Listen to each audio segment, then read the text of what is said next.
Hello friends, good morning. Welcome to or welcome back to my channel. If you're new here, my name is Brianna and today I am going to be filming a 12-hour readathon. This is going to be pretty similar to my other reading vlogs that I have, but I'm literally going to set a timer on my phone for 12 hours and we're going to see how many books I can read in 12 hours. So don't worry, this video won't be 12 hours long for you, but I'll just be starting books, giving you updates, and seeing how I like them, seeing what I rate them, giving you my thoughts, my reactions, all that jazz. It is currently 8:11 a.m. I am going to set a timer on my phone. Can you see? 12 hours. I don't think I'm really gonna stop the timer for anything. Like, I can read when I eat. I'll try to keep my reading updates shorter. And yeah, I just thought this would be a really fun video to film to see how many books I can read in 12 hours. The first book I'm going to start this video with is A Good Animal by Sarah Moore. This was my book of the month pick for February.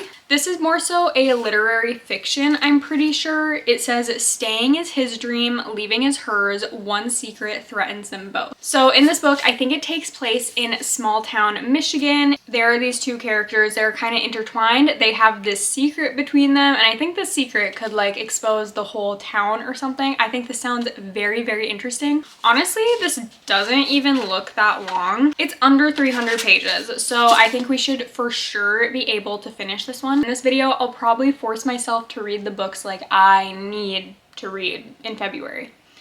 And since this is my February book of the month pick, you know? I have this really cozy sweatshirt on. It says the Booked and Busy Book Club. Obviously just have my hair in braids. I don't want any overstimulation from my hair today. Like, I need to lock in and read as much as I can. So I have my book, I have my coffee. I made an iced banana latte, and let's get this timer started. There it goes.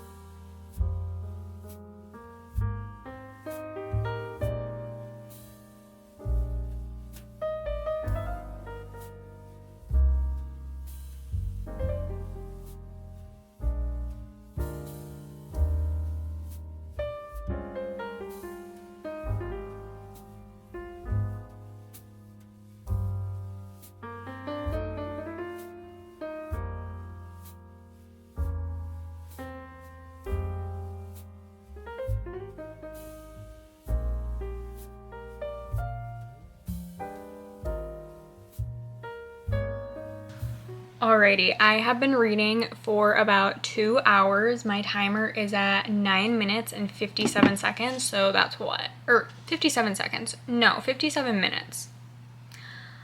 So it's been 2 hours and 3 minutes. I did like take a few breaks because I had to like post TikToks. I was talking to my husband about stuff. Yeah, just like random other stuff that I was doing a little bit in between reading, but literally for like a few minutes at a time. Never like really taking a huge break, but I am about halfway through A Good Animal. I'm on chapter 9. Page 139. I've read that much in about 2 hours. Honestly, probably a little bit less than 2 hours, so I think it's going pretty good. This book is very character driven. Like, there's not a ton of plot happening. It's really just following the character, which we are following a male main character. I feel like I very rarely read books where we're like in a male main character's point of view the entire time, but that's where we're at with this right now. So Everett is the main character we're following. He is a senior in high school. This takes place in 1995 in small town Michigan. I think it's Sault Ste. Marie.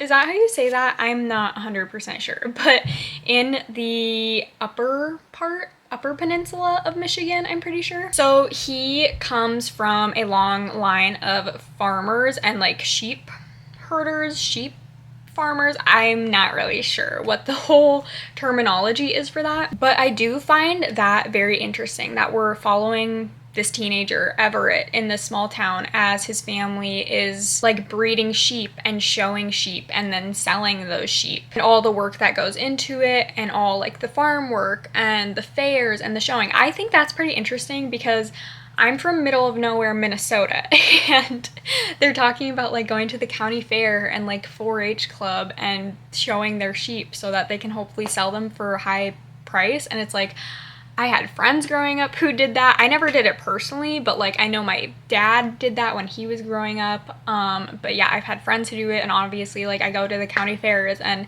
I see the animals. So that is really, really interesting to me. I really like Everett's character. He is really, really sweet. He just always tries to do the right thing to make his little sister in particular happy, because there's really, really sad moments with him and his little sister, and that also reminds me of like me and my older brothers. Like they would always try to protect me and like keep me happy, because if tears were shed by me, it was gonna be rough for my brothers because my dad, yeah. And Everett's father is kind of the same way. So I feel like I can relate to a lot in this book, but again, it's very, very character driven. We are just following Everett throughout his day-to-day life and like what comes up with the sheep that he's trying to breed and the sheep that his sister is showing and the family dynamic of everything going on and his friendship with another pretty prevalent main character, Charlie. But there is a new girl in town, Mary, and she is from New York. She's been a few places,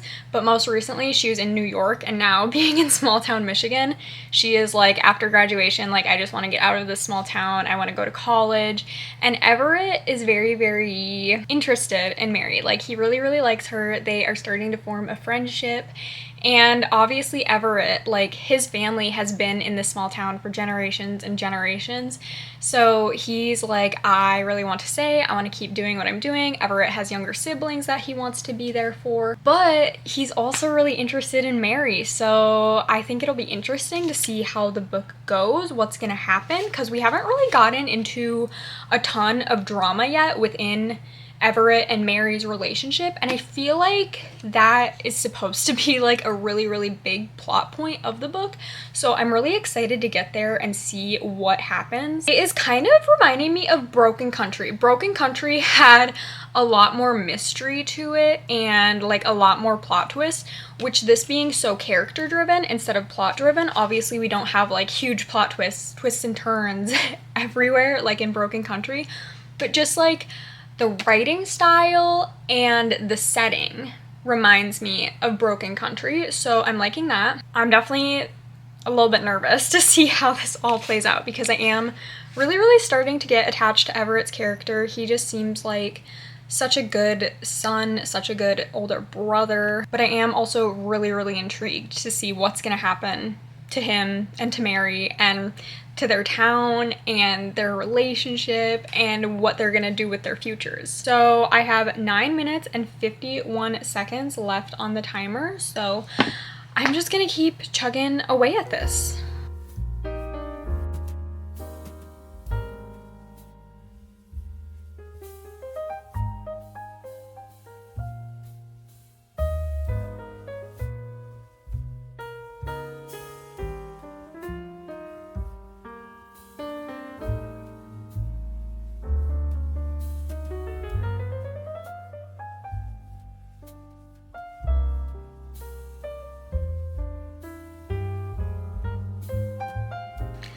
So I just finished A Good Animal. I have what, 8 minutes, 8 hours, 1 minute left. I don't know why I keep on messing up saying the time. So I finished this in about 4 hours. I did really, really enjoy it.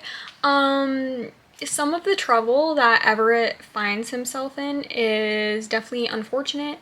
It's definitely sad, and some of his actions definitely make me dislike him a little bit, but also he's a senior in high school. Like, he's just a kid. He's figuring life out. Like, everyone makes mistakes, some of them bigger than others, and it's like some of that you can't fault, but it was just like his internal thoughts sometimes that I was like, don't like that, but he definitely came around by the end. And this is a book that doesn't have like an entirely satisfactory ending or necessarily like a happy ending. So that's a little bit different. Honestly, kind of reminded me of Sally Rooney books in that way. Like, they're kind of open-ended for you to interpret things, how things are gonna go. Very, very thought-provoking, very, very emotional. I loved the whole like character-driven book rather than an entirely plot-driven book. It's really, really interesting seeing Everett and his family, his friends, and what he's doing there, and basically his whole life. His whole life has just been like set in stone for him, you know, and he's happy with that.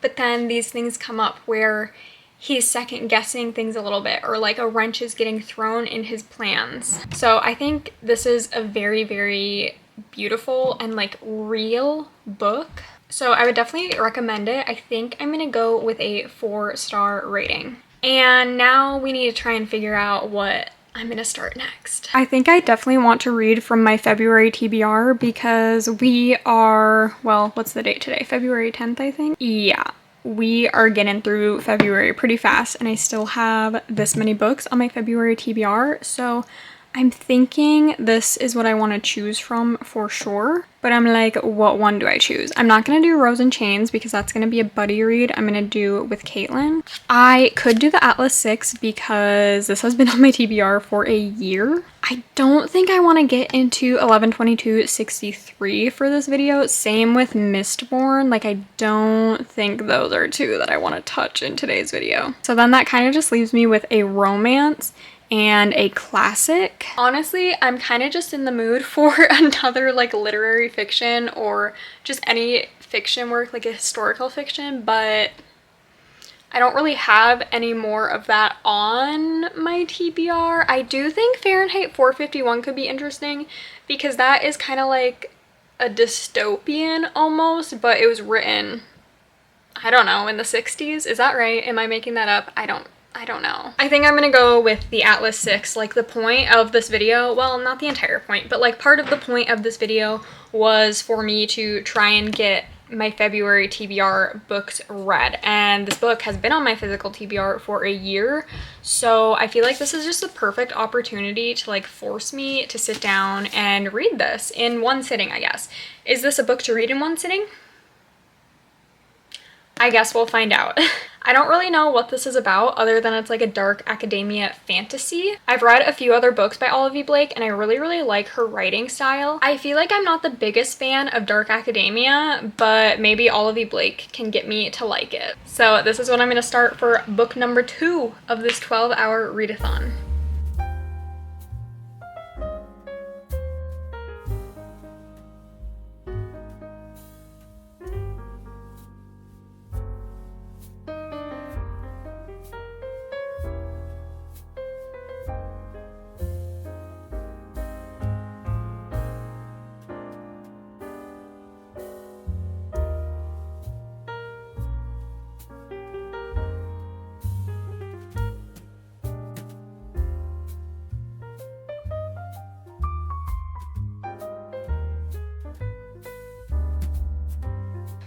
Alrighty guys, it is about 3 hours later. I have just under 5 hours left. I think we started the Atlas 6 around 8 hours left, if I'm remembering correctly. I have gotten a little over halfway in the Atlas 6. I'm also in bed right now. Just one of those things. I feel like if you're a girl, you understand, but like in the afternoon, around like 2-3 o'clock every single day, I just feel like I got hit by a bus. So I am just now probably gonna read in bed for a little while and just like lay back and relax for a little while in the low lighting. So yeah, that's the setup we've got going on right now. Don't know why I feel the need to explain myself, but also it has been about 3 hours, but honestly I probably only read for like 2.5 hours max. I got to page 209 in the Atlas 6, so once again I feel like that's pretty good. I feel like people do tell me I'm a fast reader. Don't know if that's true or not. Let me know what you think.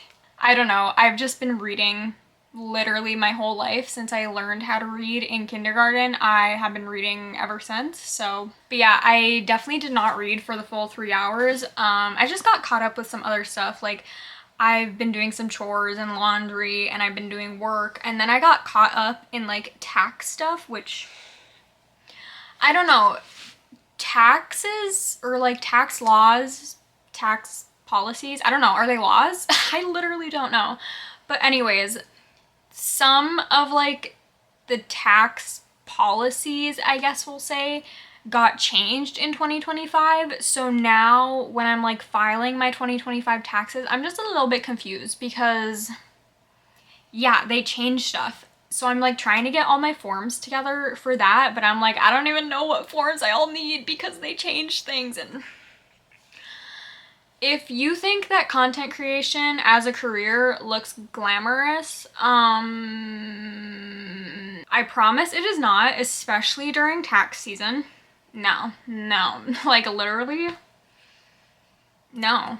Thank goodness I like filed jointly with my husband, because I don't even know what like the difference is filing jointly or filing single, but I feel like it's easier filing jointly with my husband because then we just put all of our stuff together, and it's like I feel like I'm not on my own then. Like, he also has to deal with my content creation stuff. You know what I'm saying? So yeah, I was honestly getting stressed out over the tax stuff earlier. So definitely did not read as much as I could have read in those 3 hours. The Atlas 6, I guess I should probably talk about how I'm feeling with this book.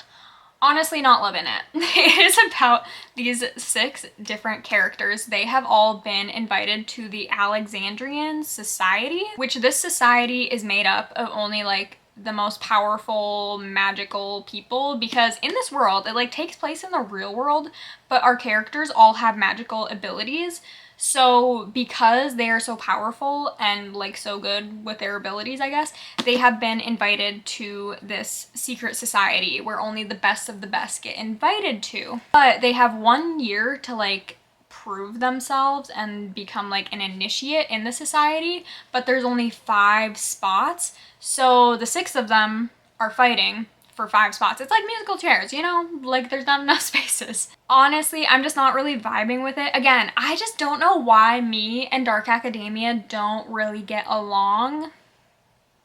Literally don't know why. I also just don't really like it because we have 6 different POVs, and I feel like I'm not like learning about and connecting with each of the characters enough to love them. Like, I don't even know how to differentiate each person and their abilities this far into the book. Like 200 pages in, over halfway through the book, and I just like can't keep all the characters straight. Maybe that's a me thing, but I'm just like trying to read it, and I've reread like several pages just because I'm like trying to comprehend it, and I'm like, I just can't keep you all straight. And you change POV every single chapter, so it's like maybe if we were spending a good chunk with a character and then changing, it would help me out a little bit. But yeah, do not like the structure of the book, I guess. And also the world building, like even though it takes place in the real world, obviously there's like magical things and people with magical abilities. There's no world building to that whatsoever. You're literally just thrown in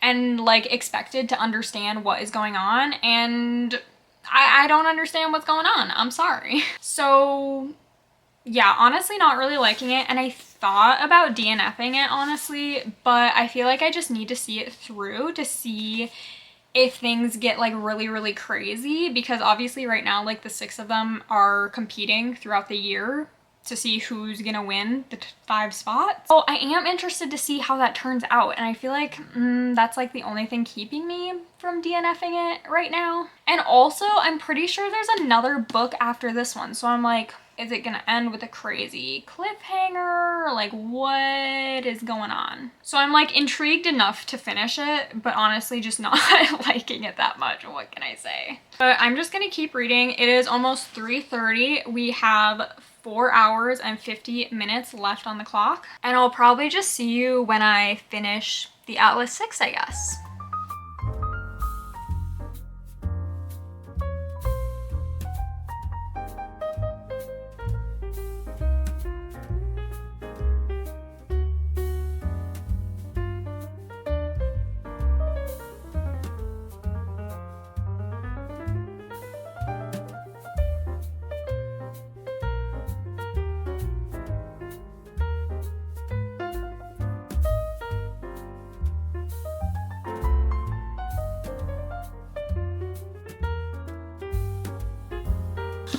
I literally picked my face, so just ignore that. I'm just an acne-prone girly who has a picking problem. So I'm just like addressing the elephant in the room that my face looks terrible right there. Anyways, I finished the Atlas 6 and honestly wish I would have DNF'd this because this did not turn out. I mean, there was like a plot twist, but I just did not care at that point because I didn't care about any of the characters and what was going on and them having to like sacrifice one of the 6 and that being like a big deal. Like, I just did not care because I wasn't able to connect to any of the characters, so I was not emotionally attached to any of them, and also like still don't even know each of their different magical abilities. Me thing? Is that a me problem? Maybe. Maybe that's just a me problem. But also, I feel like the reviews on this, people either love it or hate it. I wouldn't say I hate it. It's not the worst book I've ever read, but I definitely do not like it. And I don't really recommend it. I am gonna give it a 2-star rating. Yeah, that's a little harsh, isn't it? I don't know. I didn't even say. I read for about another 2.5 hours. So this book took me, what, like 5.5 hours to read? Yeah, honestly, I feel like I just don't even have any more thoughts on the Atlas 6 and my reading experience with it, unfortunately. Since I have 2.5 hours left, obviously we are going to pick out another book. Am I gonna finish that book? Probably not, but I could get a good chunk of it done still. So let's head back out to my February TBR and pick out the last book that we're gonna start for this 12-hour readathon. Honestly, like, have no idea what I feel like reading right now, so this could take me a few minutes to figure out. All right, so Rows of Chains is out of question. 112263 is out of question. Mistborn out of question, so that really only leaves like Story of My Life and Fahrenheit 451 from this stack. I do know that The Poppy War is also on my February TBR, and that is on my Kindle, so I'm like, do I want that? Like another fantasy, or do I want something else? I don't know. I feel like it's between Story of My Life and Fahrenheit 451 because these are both like different than what we've read already today, so it's like kind of getting a lot of different genres read for this video, right? So Fahrenheit 451 is a classic, but it is dystopian almost. Honestly, this one's pretty short. This one's like, you guys, this is under 200 pages.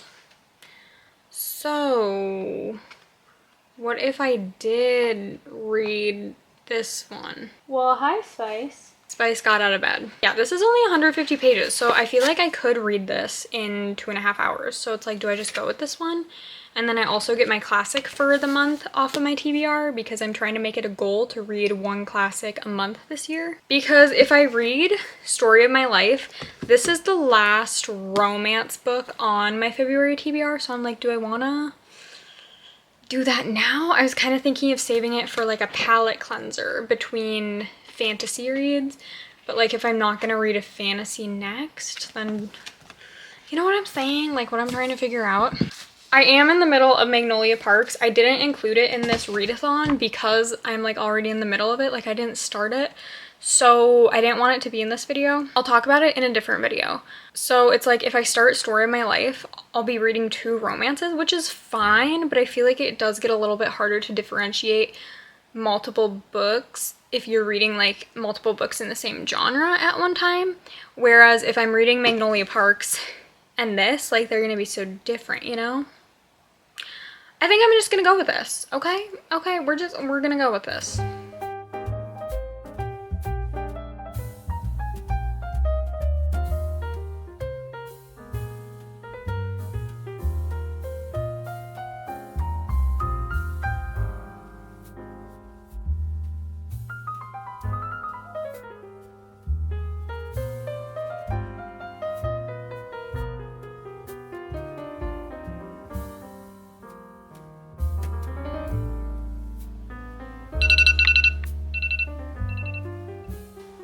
Alrighty, I just finished the third and final book of this 12-hour readathon as my timer was literally on the last seconds. So I did end up finishing Fahrenheit 451, which I suspected I would since it was only about 150 pages. And this was definitely interesting. You can tell that it's written in like the 1960s, but it's trying to come off as like an alternate reality almost, because in this book we are following the main character, Guy. He is a fireman, and in this world as a fireman, it is his responsibility and his duty to like find houses that have books in them, because books are banned, and they have to burn all the books, and they also have to burn down the houses that have the books in them. So basically, like, if you own any books, you are breaking the law, and then obviously your whole like livelihood is taken away because your house is burnt to the ground.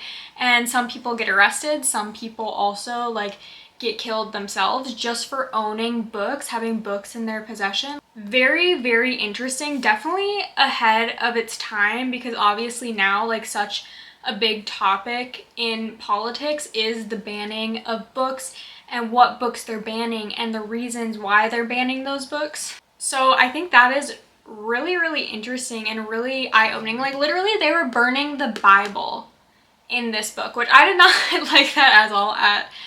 As a Christian myself, I just honestly was disgusted that they were burning the Bible in Fahrenheit 451. Like, I get that it's a work of fiction, but man, that hurt me a little bit. So Guy kind of wants to like break out of this life that he has for himself. He's married to his wife. Oh gosh, I'm blanking on her name. I don't know if it's gonna come to me.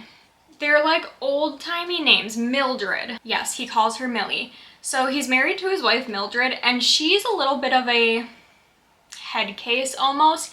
She just like watches TV all day and thinks that the people that she's watching on TV are like her family. So that's definitely interesting. But then what kind of gets this idea in Guy's head that he can break out of this life for himself is that they have a new neighbor moving, Clarice. She's young, she's 17 I think, and she has these ideas of like a world where you don't have to be afraid.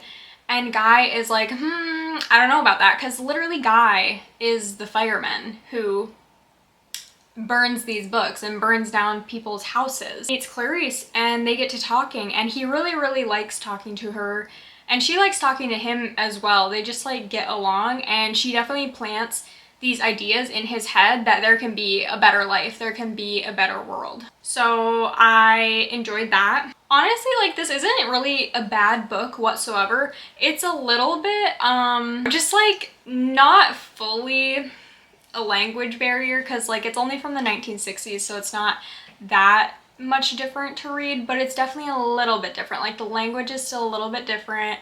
How they talk is a little bit different than obviously how we talk today. So that took me a little bit to get used to. And also you're really just thrown in with no explanation whatsoever. But like, it was a good book. I enjoyed my few hours of this that I was reading it. So I think I'm going to go with a 3-star rating for this, which I don't even know if I feel right rating this book. I don't know, maybe it's like a 3.5. Like, I enjoyed my time, but how much did I enjoy my time, you know? I'm gonna think on that, but it was good and I would recommend it. I think there's a show or movie on the book, so now I'm gonna watch that with my husband. Not like right now, but probably soon. And that brings our 12-hour readathon to the end. I hope you guys enjoyed this video. If you did, make sure to give it a thumbs up. Let me know if you want another 12-hour readathon, or I could even do like a 24-hour one where I kind of break it up between a few days and actually pause the timer every single time I'm not reading, because today I just had a timer going for 12 hours and I tried to stick to reading the whole time, but there were like things I had to take care of. I showered, obviously, like I'm ready for bed now. So let me know if you want another video like this. I had a really, really fun time doing it, and I got 3 books read in one day, so obviously it's good for me to do this video. So yeah, just comment, let me know. Make sure to subscribe to my channel if you're not already, and I will be back in a few days with another video. Bye!